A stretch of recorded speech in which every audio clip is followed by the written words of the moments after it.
মা একটু খেয়ে দেখতে একটু করে আমি বানাইছিলাম কেমন হয়েছে দেখ। হ্যাঁ ভালো হয়েছে তো। এখন কেক খেতে দেওয়া হচ্ছে। আমি এত খাটনি খাটলাম, সমস্ত জিনিসপত্র নিয়ে আইলাম দোকান থেকে, আমাকে এক টুকরা কেক দিল না। খুশি হ্যাঁ মাসিমা। আমাদের দুজনের জন্য 2 কাপ কফি বানিয়ে নিয়ে তো ভালো করে। মা নিয়ে এখানে আসে তিনির জন্য নিয়ে যা কেকটা, ও তো পড়তে গেছে। আমার ওর জন্য দিয়ে দিবা? হ্যাঁ নিয়ে যা।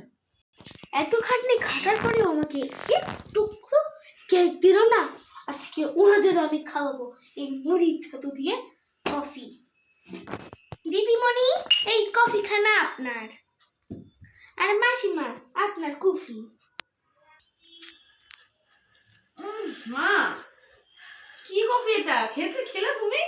এই কি দিয়ে বানাইছিস কফিটা?